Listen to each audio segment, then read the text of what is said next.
Hello दोस्तों, नमस्कार, आदाब, सत श्री अकाल। आपका स्वागत है हमारे YouTube channel target with Junaid में। दोस्तों, आज बहुत ही ताबड़तोड़ क्लास होने वाली है। आज हम ऑपरेशन संज्ञा चलाएंगे। कौन सा ऑपरेशन? ऑपरेशन संज्ञा। सबसे पहली बात, आप अपने हृदय की गति को सामान्य कर लीजिए। दूसरी बात, आप अपने दिमाग के तालों को खोल लीजिए। तीसरी बात, अपने आसपास कापी या पेन रखा हो तो उसको लेकर बैठें। मैं जो कुछ बताने वाला हूँ बहुत ही इम्पोर्टेंट है, उसे आप नोट करते चलिए। चलिए शुरू करते हैं ऑपरेशन संज्ञा। आज हम आपको बताएंगे संज्ञा के बारे में।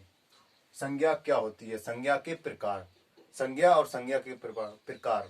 चलिए शुरू करते हैं संज्ञा। भाई साहब, एकदम जहर क्लास होने वाली है। बिल्कुल आप लोग कहीं भी हल्के मत जाइएगा, वीडियो को लास्ट तक देखें। जो लोग चैनल पर नए हैं वो चैनल को सब्सक्राइब कर लें ताकि एक से एक अच्छी वीडियो आपको मैं प्रोवाइड कराता हूँ। चलिए शुरू करते हैं संज्ञा। सबसे पहले संज्ञा की परिभाषा क्या होती है मैं आपको बताने जा रहा हूँ। संज्ञा की परिभाषा, किसी भी व्यक्ति जाति भाव या स्थान को ही हम संज्ञा कहते हैं। किसी भी व्यक्ति स्थान भाव को ही हम संज्ञा कहते हैं। अब हम जानेंगे संज्ञा के प्रकार, यानी कि संज्ञा के भेद। संज्ञा के कुल कितने भेद होते हैं? दोस्तों, भाई साहब, मैं बिल्कुल आपको पहली बात ये बताने जा रहा हूँ कि पेपर में संज्ञा के बारे में कैसे पूछा जाता है। अगर क्वेश्चन आपसे ये पूछा जा रहा है कि संज्ञा के मुख्य भेद, तो आपको भाई साहब 3 बताने हैं। कितने बताने हैं? 3 बताने हैं। पहले कौन सा? व्यक्तिवाचक, दूसरा जातिवाचक, तीसरा भाववाचक।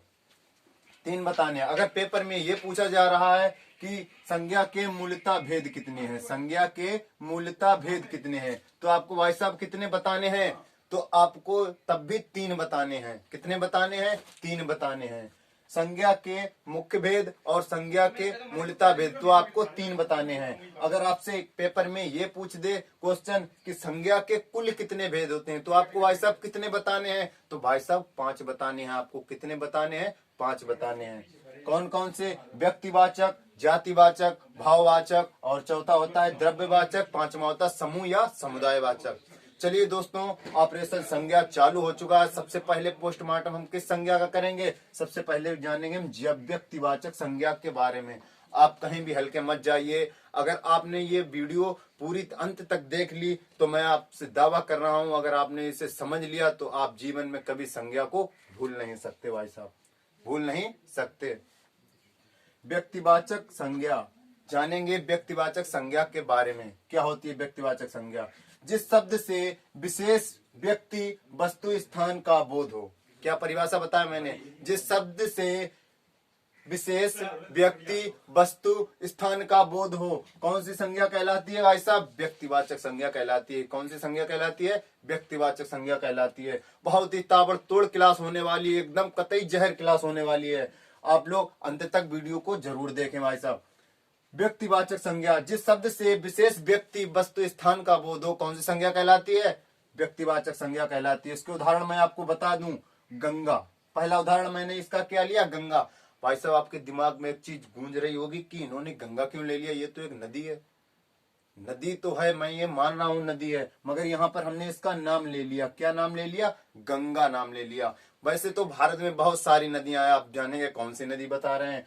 तो मैं आपको बता दूं, अगर नाम ले लिया गंगा या ब्रह्मपुत्र या कावेरी, तो ये किसके अंतर्गत आ जाएंगी? ये व्यक्तिवाचक के अंतर्गत आ जाएंगी। अगर हम खाली नदी ले लेते तो ये जातिवाचक के अंतर्गत चली जाती। ठीक है। उसके बाद में ताजमहल, मैं आपको ये बता देना चाहता हूँ, व्यक्तिवाचक संज्ञा पहचानने का आपको जरूरत नहीं है।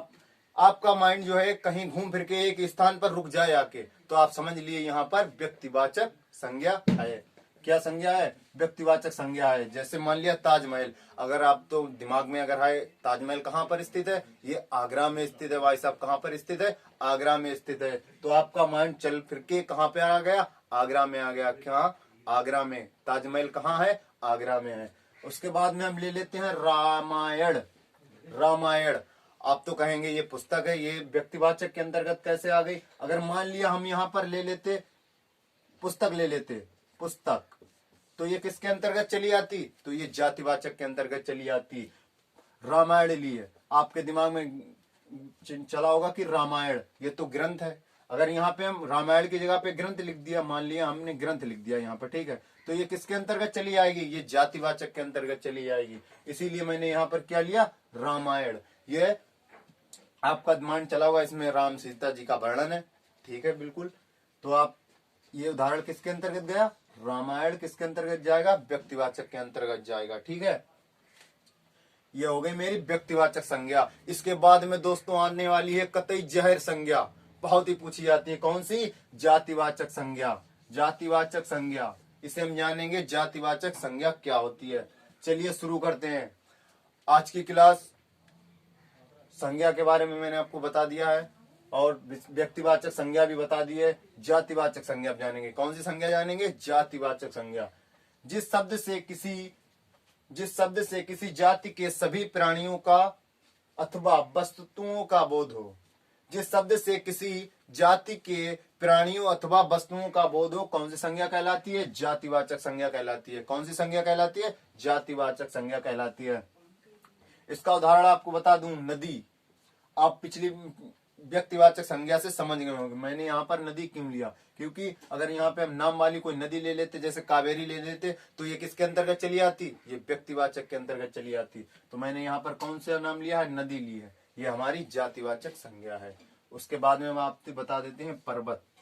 पर्वत उदाहरण लिया मैंने, पर्वत, ये कौन सी संज्ञा है, ये भी जातिवाचक संज्ञा है। मान लिया यहाँ पर हम हिमालय पर्वत लिख देते, हिमालय, हिमालय अगर लिख देते तो ये किसके अंतर्गत चली आती, ये व्यक्तिवाचक के अंतर्गत चली आती।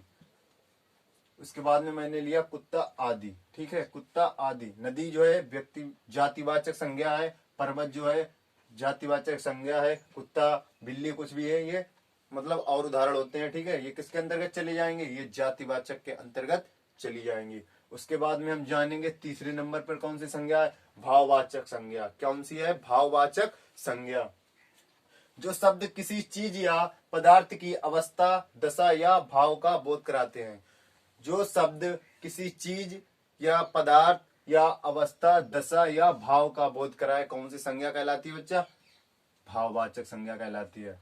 आप लोगों को मैं बता दूं कि मेहनत करते रहिए, इसी तरह से आप अच्छे नंबर परीक्षा में हासिल कर सकेंगे। ये क्वेश्चन मैं आपको बता रहा हूँ, ये संज्ञा का वीडियो बहुत ही मतलब एक अच्छी तरीके से मैंने प्रोवाइड आपको करा रहा हूँ, बहुत ही अच्छी तरीके से मैं आपको समझा रहा हूँ। अगर ये आपने पूरा समझ लिया, और नोट जरूर करते रहिए कॉपी में, ठीक है। अगर ये हो गया तो आपसे संज्ञा के टॉपिक से पेपर में आपसे कोई भी क्वेश्चन हल्के नहीं जाएगा। कहाँ नहीं जाएगा, आप इसे कभी भूल नहीं सकते, इतनी मैं गारंटी लेता हूं, अगर आपने इस वीडियो को सही से समझ लिया। दोस्तों, भाववाचक संज्ञा, जो शब्द किसी चीज या पदार्थ की अवस्था, दशा या भाव का बोध कराते हैं, भाव का बोध कराते हैं, कौन सी संज्ञा कहलाती है, भाववाचक संज्ञा कहलाती है। आप मेहनत से पढ़ते रहिए, मैं आपसे यही निवेदन करूंगा कि पढ़ने पे ज्यादा ध्यान दीजिए, क्योंकि खाली नहाने से लिबास बदलेगा, नहाने से लिबास बदलेगा, अगर पसीने से नहाओगे तो इतिहास बदलेगा, पानी से नहाओगे तो लिबास बदलेगा, पसीने से नहाओगे तो इतिहास बदलेगा बच्चा, ठीक है। तो हमें किससे नहाना है, पसीने से नहाना है, क्योंकि जभी तो इतिहास बदल सकता है। भाववाचक संज्ञा, जो शब्द किसी चीज या पदार्थ की अवस्था, दशा या भाव का बोध कराते हैं, कौन सी संज्ञा कहलाती है, भाववाचक संज्ञा कहलाती है। उदाहरण के तौर पे हमने यहाँ पर लिया मोटापा। मोटापा ये कौन सी संज्ञा हो गई बच्चा, ये भाववाचक संज्ञा हो गई। बुढ़ापा, ये भी भाववाचक संज्ञा है। जैसे कड़वाहट, मिठास, कुछ भी ले सकते हैं यहाँ पर, ये कौन सी संज्ञा हो गई, ये हमारी भाववाचक संज्ञा हो गई। कौन सी संज्ञा हो गई, भाववाचक। मैं इतना कॉन्फिडेंस से बता सकता हूँ कि अगर आपने इसे समझ लिया तो संज्ञा के बारे में आपसे क्वेश्चन पेपर में कहीं हल्के नहीं जाएगा, आप उसकी कमर तोड़ के आओगे पेपर में, इतनी मैं गारंटी लेता हूँ, ठीक है। उदाहरण क्या लिया मैंने यहाँ पे, मोटापा, बुढ़ापा, मिठास, कड़वाहट, ये कौन से उदाहरण हो गए, भाववाचक संज्ञा के उदाहरण हो गए। उसके बाद में हम बताते हैं आपको चौथे नंबर पर कौन सी संज्ञा है हमारी, द्रव्यवाचक संज्ञा। कौन सी संज्ञा है, द्रव्यवाचक संज्ञा। जो शब्द किसी ठोस, तरल पदार्थ, धातु, अधातु या द्रव्य का बोध कराते हैं। वे शब्द जो किसी ठोस, तरल, धातु, अधातु या द्रव्य का बोध कराते हैं, कौन सी संज्ञा कहलाती है, द्रव्यवाचक संज्ञा कहलाती है। कौन सी संज्ञा होती है, द्रव्यवाचक संज्ञा कहलाती है। इसके उदाहरण मैंने कहा लिया, पानी, तेल, घी, सोना, चांदी, कुछ भी आप ले सकते हैं यहाँ पे द्रव्यवाचक संज्ञा के अंतर्गत। ठीक है, द्रव्यवाचक संज्ञा के अंतर्गत यहाँ पर लिया कोयला, पानी, तेल, घी, लोहा, सोना, चांदी, हीरा, सब्जी आदि। ये किसके उदाहरण है? ये हमारे द्रव्यवाचक संज्ञा के उदाहरण है। उसके बाद में अंतिम संज्ञा बची हमारी कौन सी? समूह या समुदायवाचक। ये बहुत ही इम्पोर्टेंट है, समूह या समुदाय। इसे पहचानने में मतलब कोई परेशानी नहीं होती है। इसमें पहचान में आप समझ लें, जहाँ पर भीड़ या मतलब ज्यादा लोगों का वर्णन मिले, जिस शब्द में आप समझ जाइए यहाँ पर कौन सी संज्ञा है? समूह या समुदायवाचक संज्ञा है। परिभाषा क्या होगी इसकी? जिन शब्दों से किसी भी व्यक्ति या वस्तु के समूह का बोध हो, जिन शब्दों से किसी व्यक्ति या वस्तु के समूह का बोध हो, कौन सी संज्ञा कहलाती है? समूह या समुदायवाचक संज्ञा कहलाती है। इसका उदाहरण क्या होगा? जैसे मान लिया यहाँ पर भीड़। भीड़ भीड़ कैसे होती है? ये तो आप समझे, कहीं पे लड़ाई वगैरह हो जाए, आप देखने चले जाए, वहां पे भीड़ लग जाती है, तो वहां पे कौन सी संज्ञा हो जाती है? भीड़ में कौन सी संज्ञा है? समूह या समुदायवाचक संज्ञा है। उसके बाद में लेते हैं कक्षा। अब कक्षा की बात आ गई। आप लोगों का मन बहुत कर रहा हो कि कक्षा कभी बहुत दिन से भरी नहीं, क्योंकि अभी जो कोरोना टाइम चल रहा था, इसीलिए आपकी कक्षा पूर्ण रूप से भर नहीं पाई। ठीक है, उसके बाद में लेते हैं सभा। जब सभा होती है तो ये भी एक समूह या समुदायवाचक शब्द है। सभा सभा होती है, इसमें एक लोगों का काम नहीं होता है, बल्कि पूरे झुंड का काम होता है, काफी लोग आते हैं उसमें। उसमें क्या होता है? समूह या समुदायवाचक। सभा शब्द जो है ये समूह या समुदायवाचक संज्ञा है। उसके बाद में आता है परिवार। परिवार में काफी लोग होते हैं, इसीलिए शब्द कौन सा है? परिवार। परिवार में कौन सी संज्ञा है? समूह या समुदायवाचक संज्ञा है। उसके बाद में आता है पुस्तकालय आदि। आप यहाँ पर कोई भी उदाहरण ले सकते हैं, मैंने तो इतने लिखे हैं, अगर आपको और मालूम है तो आप वहां पर नोट और करते चलें। ठीक है, चलिए आज की वीडियो इतनी ही थी।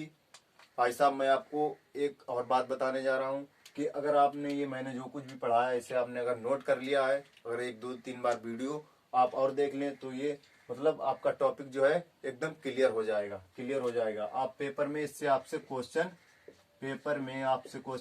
नहीं छूटेगा। अगर आप मेरे चैनल पर नए हैं तो ज्यादा से ज्यादा लाइक जरूर करें और शेयर करें, और जो लोग नए और जुड़ना चाहते हैं उन्हें अपने दोस्तों को शेयर करिए वीडियो, ज्यादा से ज्यादा सब्सक्राइब करें। जय हिंद।